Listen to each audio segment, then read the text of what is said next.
This is what makes women's basketball so fire. I mean, I just love playing the game. It's fun. To see how far the game has grown has been amazing. They say nobody watching. That's a lot of people. That's a lot of people in there, Martin. Yeah, I think I've always just been able to get downhill. When recess came, like, I had my sneakers on. I hit them with a hezzy. After that, they quit.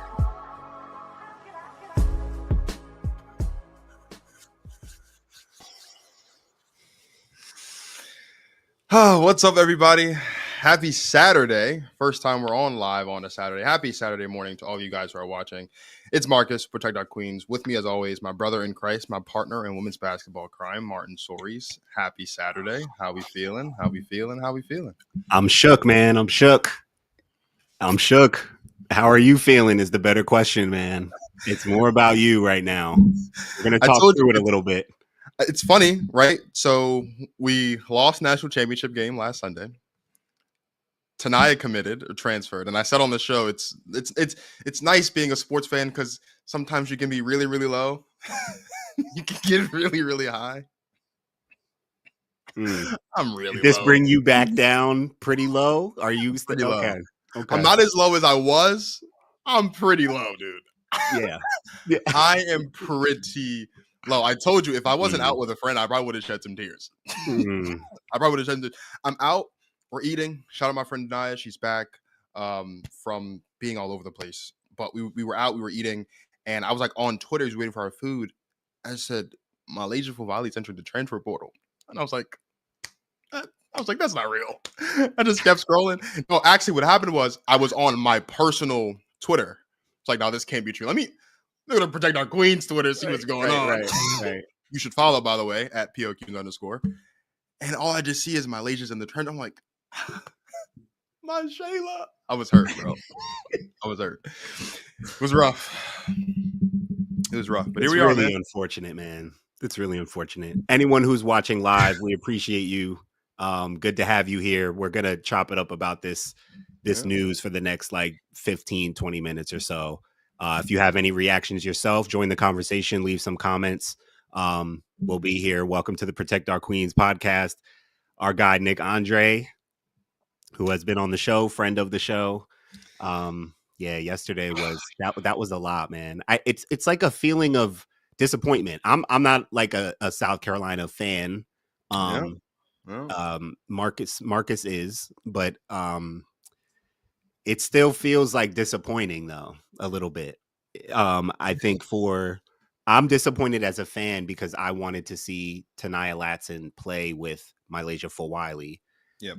And I'm disappointed for MiLaysia because I still feel like Dawn is the best coach that she could be playing for, despite what you may feel about good morning, happy Saturday, Sister Lisa. Good to have you here. Yeah, I'm a little disappointed, man. I wanted to see, especially because of the Ta'Niya pickup. Like we talked about the connection. We reacted to that news. We talked about how she's connected to Raven. That's the main connection. They played together in high school, but she played with MiLaysia in AAU. So we figured there was that whole connection going on. This is just pretty wild, man. This is pretty wild. Yeah. Wild indeed. It turns out it looks like, I don't know. I don't know, but yeah. Because that's one question I do have is when did she really decide that this was something that she was going to do? When did she really have it in her mind? Like, hey, I'm considering transferring. I was watching No Cap Space, who does a great job covering women's basketball. They were at the Final Four covering in Tampa. And I was watching a video from Sister Shawnee, who's on No Cap Space earlier today. And she did a great job talking about the nuance of the whole conversation with MiLaysia and Dawn in South Carolina and all that. And they interviewed MiLaysia after the Duke win in the Elite Eight or Final Four rather. And South Carolina won that game 54-50. MiLaysia had 6 points on 2 for 6 shooting. She took 6 shots in that game. And Shawnee from No Cap Space, who interviewed her after the game, was talking about how she was asking her about like her impact coming off the bench, and people kind of came at her because they felt like she was like gaslighting the whole conversation about starting MiLaysia. But she said she was really trying to give her a chance to dead the noise about that whole conversation. Right. And basically what Shawnee shared was that MiLaysia, her demeanor was it felt more like they had lost than they just won the Final Four game against Duke. Again, the score is 54-50, which is crazy to me because they won they won the Final Four game scoring 54 points. They scored 59 points in the Natty and lost by a lot. Sorry to pour that on, but when those numbers, it was just like, wow, that sucks. But yeah, she just shared that she could sense that MiLaysia was really disappointed, and just her demeanor was not that of feeling like. And I think MiLaysia has been a great advocate and a great sport. She hasn't contributed to, like, she hasn't complained publicly or anything like that up to this point.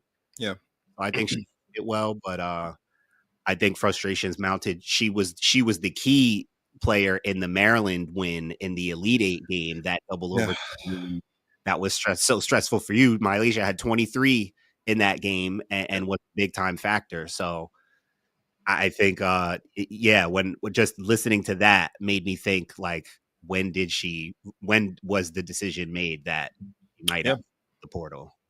Yeah, well, we're gonna you referenced the show we did earlier this week talking about Ta'Niya Latson transferring. We're gonna to South Carolina. We're gonna play that clip. There's a couple comments. We'll come back right after those comments and then jump into the conversation. This is huge for MiLaysia Fulwiley. We talked about this a little bit yesterday. Having another dynamic player like you, because that's what she said. She's like, she reminds me of me. She's a lot like me with the motor and how she gets after it. I think this is going to be huge for MiLaysia Fulwiley to have another player who is of her dynamic scoring caliber to kind of take the pressure off of MiLaysia to be the only one of her kind on that team. So with Ta'Niya getting a little bit more of the green light that she deserves, I think that should translate over to MiLaysia too, where it's like, hey, remember, I'm still the one who can put it behind my back and transition and lay anybody I want. So if we're opening up this system a little bit more, I think that's going to only benefit MiLaysia Fulwiley.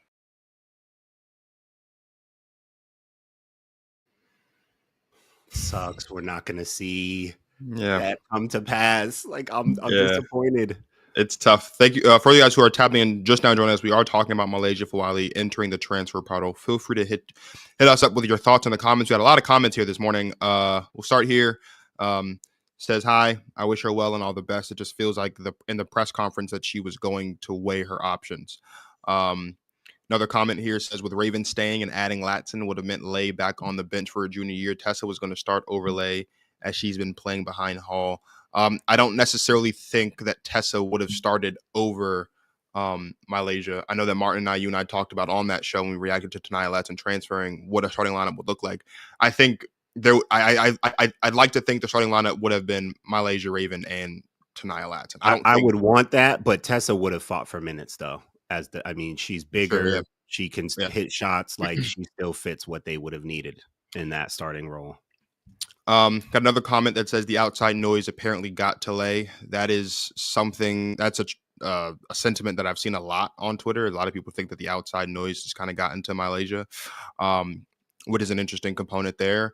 We got Richard saying go to Providence, play for Coach Aaron Bath, and ball out against Sarah Strong. I don't think MiLaysia is gonna go to it with the way that MiLaysia plays basketball. I think she'll want to go to a big school. Another comment says, love Lay, but if she feels this was the best decision for her growth, I support it. I'd like to see her with Hannah. I've seen a couple people say that. I wouldn't see that happen either. I don't know about Notre Dame. I think we'll talk about it in a minute. She still has things she needs to work on to be even exceptional. She says she wants to be a winner. She says, and she was at the right place, but I hope all the noise didn't help her leave. And then Hidalgo and Lay back would be a dream come true for me. Go ahead. MiLaysia and Hannah would be absolutely one of the most dangerous things that we've ever seen on a basketball court. I don't know. Notre Dame should make that call. I'll put it that way, though. They should still try to put in a bid for that. That wouldn't be unwise. Yep. Yeah. I just thinking about also there was one of those videos that was shared after the loss in the national championship. There's like that video clip out there of MiLaysia like crying basically on the video. She was so upset. Yep. But if you listen to her words, I just remember hearing her talk about, because someone asked her about the off season and like what she'll be working on to get better. And she said something along the lines of like thinking about things. Like she wasn't just all talking about like what she's going to do to get better. She said she threw in something about like thinking about things, and just the way she was crying and how emotional she was. I didn't throw out like the actual prediction that I thought she might transfer, because she's made it this far. They're competing for national championships. I even mentioned how like, I mean, not that this is going to take a hit to Dawn at all or anything like that, but this is like kind of the first one that she's lost. Like she's had this reputation of not having her girls hit the portal so far. Yeah. So that, you know, that's what makes this interesting too. So here's my thing with MiLaysia transferring. There's a lot of people that are really, really harping on the fact that MiLaysia's coming off the bench. Mm-hmm. And that's been the conversation. That whole thing's been the ongoing conversation. And I understand that. MiLaysia this season averaged, I think, 19 minutes a game. Last season, she averaged 18 minutes a game. She was the second leading scorer of the team this year behind Joyce Edwards. She was averaging like 11 points per game. Both years so far in MiLaysia's career at South Carolina, she's also led the team in turnovers. Yeah. So I call her Showtime. I've said it several times on the show, right? And I'm a fan of MiLaysia, right? There's nothing, you know, that there's no bigger adrenaline boost I can get watching South Carolina black basketball than seeing MiLaysia in a fast break take the ball, put it behind her back, and lay it up or pass it. Like, that's great to see. But with that, we also can't ignore that there are still things that she needs to work on, right? There are 100%. still areas of her game that need growth. I think back to the conversation we had last year, right? When we talked about how much growth we saw from her last year, because at the beginning of her freshman season, she got benched in the UNC game for not playing defense well. And that was a rough moment for her. And when you fast forward to what I believe was the second round game of the Sweet 16 game against UNC in the tournament, MiLaysia Fulwiley had Deja Kelly on lock, and she played much better defensively. And that was a sign of growth from her. There still needs to be growth in that area. There still needs to be some growth offensively in some areas, right? She's shooting around 42, 43% from the field, and it's not bad. But as you mentioned, she was 2 for 6 in the national championship game or whatever. She probably averaged single digit shot attempts anyway. So right. What are we talking so about it's not percentages? She's probably taking like 8 shots a game. She's not taking a lot of shots, but I don't think her shot selection all the time is like the best. I certainly don't. Like, no, I think but like, there's. Go ahead. I mean, no, go ahead. Yeah, go ahead. Her shot select, bro. She's taking like 8 shots a game. But she's also taken bad shots though in game. She has, but you have to remember who we're talking about and the kind of player we're talking about. Yeah, no, I understand. I don't think it's I don't think it's the end of the world. I just think there's still, what I'm saying is, I think there's a lot of people that are just focusing on, oh, MiLaysia's transferring because she's coming off the bench and she might be coming off the bench again. Mm-hmm. And if that's the case, I think that's valid. But I also don't think though that, you know, I don't think it's just that. I don't think it's just that. And I also don't think that her coming off the bench is that big of a deal when there's areas that Dawn Staley has identified even herself when talking about MiLaysia Fulwiley over the last couple seasons. Like, there's still areas that Dawn Staley recognizes from conversations with MiLaysia that they need to grow in. And I don't think this is an indictment on Dawn Staley that she's transferring, because I don't think there's a coach in the country that would be able to coach MiLaysia better than Dawn Staley. Right. And I said that too, and I agree. The only problem will be, the only indictment will come is if wherever she goes, she does better. If anywhere she goes, she's taking at least 15 shots a game, she's probably going to be looking even better than she looked at South Carolina. Whatever the team is doing, that depends on what team she's going to. And we'll throw out a couple ideas here, but yeah, and again, it's hard to I mean, that in itself is not going to fully indict Dawn Staley and make her any less great of a coach, especially because she got her insurance policy in Ta'Niya Latson. So South Carolina is going to be just fine. I think. But if MiLaysia goes somewhere and makes a good decision to go somewhere where she can start and forget the start, it's just play more, like play more, shoot, get an opportunity to shoot more, make more plays, make more mistakes in the game. I know Dawn Staley's style of tough coaching well because she's a Coach Stringer disciple. And as you know, both of my sisters played for the Hall of Fame Coach Stringer at Rutgers. And I'm all for, like, she has that kind of style. And that's why it's good for a player like MiLaysia to get high level tough coaching. But if she wants to go somewhere where it's a little more lax and a little more open for her to be herself, it might work out for her and for Dawn and South Carolina. It might work out fine, like better for both parties, honestly. Yeah, that's fair. I don't know though if I would say. I think wondering whether or not MiLaysia transferring is successful depends on a lot of different things. And I think what we're going to see, let's say, and you said we're going to talk about some teams in a second. Let's say, for example, the one I've seen the most, LSU. Let's say she does transfer. Talk about it right now. It's not right? a second. Yeah, a second is gone. So let's say she does go to LSU, which LSU would be the most diabolical, bro. There's a couple SEC options I think that could be possible, but LSU would be the most diabolical option. It would be really nefarious, and I don't know if LSU would be the place for her to go. But let's say I would like it for her. I mean, Kim Mulkey didn't know what she was doing with Haley Van Lith. I mean, that's not Haley Van Lith, bro. And exactly, that's my point. How is she gonna know what to do with MiLaysia? But what I mean is, you almost don't need to know what that's she's coming from a coach that knows what to do, and she wasn't pleased with how she was used. Go somewhere where they listen. Kim would roll that, but girl, do what you do, be you. Especially because she would be coming from South Carolina. Kim would capitalize on that and make sure that she's comfortable. Yeah. I think I would actually like that for her as a fan. Brian says NC State is what many are predicting because of Westmore's offensive system that favors guards, one-on-one ISO and transition. And Westmore also has a more loose offensive system for guards. That would be good for her to go help out Zoe Brooks because she's losing Sanaya Rivers and Isaiah James. So that would be a big pickup for them. I think the other big SEC option would be Texas.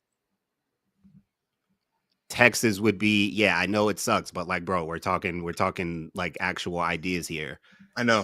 What people are really throwing out is Ole Miss. I think that was on the list of schools. They were on the initial top 5, and they've been getting busy. And Coach Yo is getting busy in that portal already. Yeah. I feel like she's from South Carolina. That's part of what makes this unfortunate too. It sucks that, she's like the hometown hero, but I think she's going to stay in the South and maybe stay in the SEC. Maybe it's going to be interesting to see what she's going to prioritize here. Because I mean, she's used to winning. She wants to win. Not to say she's going to do the ring chasing thing, but she wants to go to a good program and a good team, not just where she can be the center of attention and be flashy all the time. Because I don't think MiLaysia Fulwiley is this, because again, every single basketball player, every single athlete has things to work on. Okay. Yeah. So, and we may know what the specifics are with MiLaysia, with turning the ball over in defense or whatever, but how about we focus on what we know about the girl? She's an extremely dynamic talent.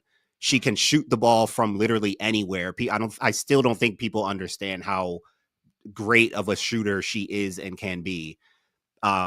She's super creative. I mean, people are challenging her IQ and stuff. I'm like, come on, guys. This is just like, come on, guys. Are we? They're talking about me watching the games. I'm watching the girl play. I'm watching these games. You guys are talking to me about percentages and IQ.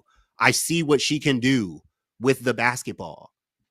That's all I need. Like, I'm sorry, guys. Like, I've played the game. I'm not saying it makes me know more than anybody else. I'm just saying, like, when you play and it's time to unleash. So Texas would be, I think, a great option to team up with Madison Booker and be the guard option, because they badly need offense. They badly need scoring. They didn't have a chance against South Carolina. Maddie Booker got in foul trouble early in that game, which hurt them, of course, but just offensively, they need help. So I mean, the best SEC option might be Texas. Kim Caldwell says she wants to average 97 points a game next season. So maybe. Yeah, I was thinking about Tennessee. They have guards coming in though. Yeah. Louisville was another one I saw out there that I could maybe see. I have seen people saying TCU. There's absolutely no way. But I'm glad Nick said that because Olivia to TCU kind of threw people off because people are going to throw out their theories, especially on Twitter and stuff. We're going to see, like with Olivia, it was UConn and people said LSU for Olivia. Like people are just going to throw out the names. Yeah. She went to TCU and we reacted to that. And I told you how, if you've been paying attention, if you heard from the people I heard from, TCU was maybe in the works ahead of time, but people didn't see that coming. So what if MiLaysia goes to like Florida or Providence or I don't know, St. John's or something? I don't know. Like, what if she just does something random and make more of a decision to be like, hey, I do want to be the best player on the team and show you guys what I can really do. Yeah, that's fair. I think wherever she ends up, it's going to be tough to really compare because I think if we're going to say that she's going to go to a program where the coach is going to roll the ball out and say, like, do what you want, like, there aren't many programs, by the way, that just do that. Like she'd have to go to like Howard. No, I know. But what I'm saying is like, there's this is what I imagine the conversation is going to turn into. Let's say MiLaysia goes to any of the teams we just mentioned, right? And she's taking more shots. And so she's averaging more points and her stats are up, right? I think people are going to take that and automatically go and be like, see, this is why she shouldn't have been at South Carolina. If the system in South Carolina was designed that way, Dawn would have been doing that already. So that's why I'm saying, like, I'm just interested to see how the conversation is going to evolve. Yeah.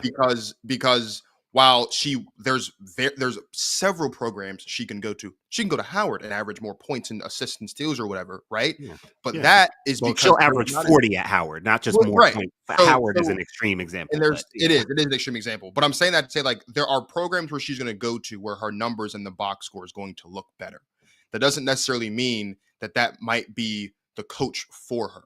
And so I'm just if you're winning games, like where the winning and versus losing is a component there too. It's not just about her numbers; it's about the team's performance. How many programs would MiLaysia Fulwiley go to where she'd be in a not better saying she'd be going to the Final Four, right? No, exactly. That's where we know the best situation in terms of winning is where she's transferring from. Yeah. But she could still be going to the tournament. She could, your career isn't only meaningful if you're, everyone wants to compete for championships, but everyone doesn't get to. And so she may be betting on, people talk about betting on yourself, like prioritize yourself. It might be a little bit of a selfish move, but it could be to her benefit. I'm reiterating, I still feel that South Carolina and Dawn Staley is the best place for her. It's hard to even argue against that. But I can also say in the same breath that MiLaysia Fulwiley can cook somewhere else and still have a great career, and still have just as great of at least an individual career. The team she chooses will determine like whether or not she'll still have like but listen, she's already won national championship. Yeah. She's already a champion. So not to say that's it and you don't want to compete for more, but she's kind of done that already. So maybe she wants to do some other stuff. I could understand that. That's fair. So let's go to the South Carolina side of things. Ta'Niya Latson. That's what's next. They already did it. Maybe they knew. Maybe they sensed. Maybe I don't know. That's why I'm interested in the timing of all this decision making and everything. If they saw this coming and was like, hey, that's why we're gonna make this Ta'Niya move. But like I said, with or without MiLaysia, I thought Ta'Niya. I wanted to see it with MiLaysia. But what's next is Ta'Niya Latson. And like we talked about, last week after their loss and stuff, like, they're losing Pow, Bree Hall, Sanaya Fagan. Like they still have more moves to make and they're going to make more moves. Right. Another wing, another big, but Ta'Niya Latson, they already made the right move. And frankly, and look, let me say this, Dawn still has to do the things that I talked about. In that episode, just this week when we reacted to them getting Ta'Niya Latson, she still has to, there is still the Zaya Cook, MiLaysia. Now, Ta'Niya Latson is in her 5th year. She's coming to win. So, like I said, she knows what she's signing up for. To some extent, she's gonna adapt to what Dawn and South Carolina want to do. But Dawn and South Carolina still now, maybe even more so, have to cater to like who Ta'Niya Latson is and start to build around the perimeter more. Especially with MiLaysia gone, like they still have to lean into that with Ta'Niya to really solidify that move. Yeah, I agree. I also think I was having this conversation with one of my friends the other day as well, because we were talking about just like the construction of the team and like, you know, what we need and what we don't need. Obviously, this is before the transfer, but thinking back on that conversation, one of the names that came up about just like players who like we'd like to see step up more next season was Tessa Johnson. And I think now that MiLaysia's gone, I think that opens up, like you were talking about, she's going to fight for minutes. I think that's a gap that I think Tessa's going to fill for sure. Right. Tessa is a player who, you know, last season going into the national championship played big, right? She had big back-to-back games in the Final Four and in the championship to help us win it. She had some strong games this season. You and I talked about how Dawn even mentioned in June of last year, right? Like if you'd have told her that the Tessa we saw in the tournament last year was what we were getting in June, she would have told you we're crazy. But more importantly than that, though, I think that Tessa has an opportunity to really replace and also like elevate the Te-Hina Paopao role that we saw, because Te-Hina Paopao, like you talked about, coming from Oregon last season, you know, was the 3-point specialist, right? She led the country in 3-point shooting last season. Didn't do that so much this season. But you look at what Tessa Johnson has done. She shoots about 40% from 3, and she only takes like 2 or 3 threes a game. So she'll have more opportunity to take those shots and hit those shots and be more impactful in that way, right? And so I think the departure of MiLaysia Fulwiley, unironically, is in some way the best thing that could happen for Tessa, because the guard room now isn't as crowded, right? You know that you're still, you know, up there. You're going to get your minutes. She plays well in big games, and she's a reliable, she's a reliable shooter necessarily, right? Well, now you look at it and you say, you know, if you're Dawn, say the coaching staff, I'm not saying that they're going to do this unilaterally, but like maybe they don't need to go out in the transfer portal to find someone to replace Te-Hina Paopao, because Tessa Johnson could fill that void. I think she's more than capable of doing that. I think MiLaysia leaving could be a massive boost for Tessa Johnson's stock, so to speak, on the team. Yeah. I still think they could add another shooter, though, maybe one or two, but maybe I still think another shooter would help them, just like a floor spacing shooter. Because I think Tessa, I think I see Tessa as more than a shooter. I totally agree with you in terms of replacing Paopao as a floor spacer in the starting lineup, but I see Tessa going off the bounce and you know, doing things in the mid range. Like I think Tessa is a little more of a well-rounded scorer even. And look, Tessa, I mean, I don't know this for sure, but I think, you know, Tessa might have to improve her defense too to get more minutes, because people have kind of had conversations like that, especially when she cooked last year in the national championship. People are like, where'd she come from? She was barely playing this year. So even the way Tessa is a more of an offensive player, I would say. So even with her minutes, if her minutes increase, that could, you know, signal to what we talk about with Dawn kind of adopting a little more of a guard oriented, you know, more of a scoring focused offense. Just a couple comments here. Brian says, I think Texas has way too many returning guards. Rory Harmon's coming back, redshirt grad, Michigan transfer, Layla Filia, Jordan Lee, Brianna Preston, and incoming shooter / wing Aaliyah Crump, and of course Madison. And then Nick said, it sucks that MiLaysia is looking to leave, but South Carolina will be fine. They really will. They really will. I still again with MiLaysia gone and Paopao gone, like you're getting Ta'Niya. Tessa can hit shots, but you're still down a shooter. So I think adding another shooter would probably make sense. And that's where the guard room, it'll be different, but at least kind of similar to this year. Like I think Ta'Niya will be somewhat of an upgrade over MiLaysia. I think she'll be playing more minutes. I think she'll be taking more shots, and I think she'll be scoring more. Naturally. I think that will naturally be happening. So that's an upgrade there. You still have Tessa. So you have to replace like the Bree Hall and the Paopao component. So like I said, another wing and and a shooter would be helpful. Jordan mentioned that Gianna Neepkins has a visit with South Carolina. I think this is the other player that has all the buzz is about transferring. I think she would be the other shooter that they're bringing in. She was in 50, 40, 90. She had a 50, 40, 90 season, I think, not last year. I think sophomore season. She had a 50, Okay. 40, 90 season. I've been doing a little bit on her just in case she does transfer to South Carolina. But from what I've seen, she would probably be the other shooter that they're looking to bring in. Okay. I mean, like Nick said, like South Carolina will be fine. Yeah, like it's not like MiLaysia. MiLaysia isn't the difference, and this is no disrespect. MiLaysia is not the difference between winning a national championship and not winning a national championship. Obviously, right? There's talent on the roster. So when we talk about what's next for South Carolina, it's not necessarily about winning. I think for me, it's more so if there are players like MiLaysia, and to your point with Ta'Niya, maybe this is why this season for Ta'Niya has to go as best as possible, because if there might be other players like MiLaysia that might want to come to South Carolina in the future, like this could be a thing where like maybe we don't go here because maybe this might not be the place for us. So this season, I think in that regard, with bringing in Ta'Niya Latson, that is it's already a big story, but now it's like I feel like an even bigger story to look out for because MiLaysia's gone. And as we talked about on the show earlier this week, we all thought, you and I at least both thought that, at least it seemed like MiLaysia would be fine staying, not just because of connection, but because you alluded to the fact that MiLaysia said, this is a player that plays just like me. Mm-hmm. And so we thought that would be a sign of MiLaysia wanting to stay, to play alongside Ta'Niya Latson, to learn a little bit more from her so that she can continue to get better. It might seem like now by her saying that, she was saying, oh, they've replaced me, so I'm going to go elsewhere.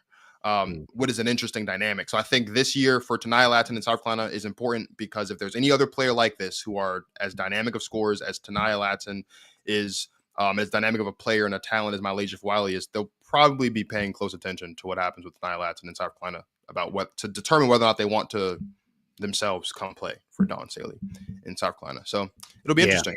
It'll be interesting for sure. Yeah, absolutely. MiLaysia definitely, she said that stuff. Like if that was from like a few weeks ago, like, a few weeks ago. So, I mean, they were talking about the prospect of going after Ta'Niya, and Raven had said like, yeah, I'm definitely going to recruit her. And MiLaysia was like, yeah, for sure. She's like me. So, I mean, yeah, I just think it's unfortunate, man. It's disappointing, but I think South Carolina and MiLaysia could be fine. I think the point that somebody brought up and commented about Texas is valid. I'm thinking about best case scenario for her, a program that could use her offense. And that is a legit program, winning program right now. But, we'll see what her line of thinking is. She signed to Curry Brand. Like, this is a player who, and again, I don't want to make it seem like I'm a fan of MiLaysia Fulwiley, and I'm not acting like she is by herself the key to a national championship or a program changing type of play. But I mean, the right program, she absolutely could change. But I do think she deserves more opportunities to show what she can do. This is a name and a player that should be more regarded nationally and talked about more on TV, and not just for highlights and the fancy, crazy, cool stuff that she does, but for her actual game and what she can do on the basketball court. So I'm wishing her the best also, and I'm hoping that we will see even more of that on display going forward. The more than to sit on it, I think I actually would like to see MiLaysia and Flau'jae and Michaela Williams on the same team. Oh my God, bro! Can you? I think the more that I sit here, the more that okay. Let's put the South Carolina allegiance aside. Now that I'm really sitting here and I've like sat on it and I've thought about it, go to LSU. I think that'd be great. I would like to see that. Imagine that smoke.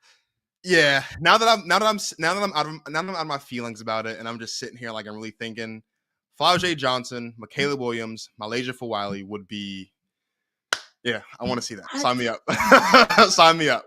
Sign me up. I'd want to see that. That would be great basketball. Oh, that would be goodness. You talk about running up and down, pace. It would. I want to.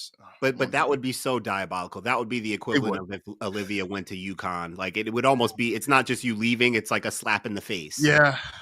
Yeah. So she probably won't, even though they just lost to TCU. It's not like there's a rivalry there. Like I get that whole thing. They just lost to them, but it's not the same. You're right. It would be diabolical, but man, I think I just sat. My gut tells me it's going to be like a Louisville or an Ole Miss or a staying in the SEC is slightly diabolical depending on who it might be. But if I'll be a little surprised if she stays in conference. But we'll see, man. We'll see. To all of you guys who tapped in with us this early Saturday morning, we do appreciate you for tapping in with us as always. If you haven't already, please subscribe to Basketball Society on YouTube so you don't miss any future episodes of the Protect Our Queens podcast, and so that you can check out any past segments you may have missed. As I mentioned yesterday, actually, next time we will be on a show will be Tuesday evening at 6 p.m. right here on Basketball Society with our good friend Lauren Dreer to react to the draft and all this transfer portal stuff. I'm sure she's going to want to have something to say. You guys will want to tune in Tuesday for Lauren. She's one of the faithful South Carolina, people. And she'll have plenty to say, and it'll be good to have her on here to get her reaction to stuff. So make sure you guys are tapped in with us there. And then, of course, when you're finished, head over to Instagram and or Twitter and follow us there on Instagram at @ProtectOurQueens_, on Twitter at POQueens_. Again, truly a pleasure. Thank you guys for tapping in with us. We appreciate all the love and support. And so for my guy, Marcus of Basketball Society, this is Marcus of You're Martin. My guy, Martin. Of Basketball Society. I'm Marcus of Protect Our Queens podcast, signing off. Thank you guys for watching. And as always, you enjoy yourselves some women's basketball.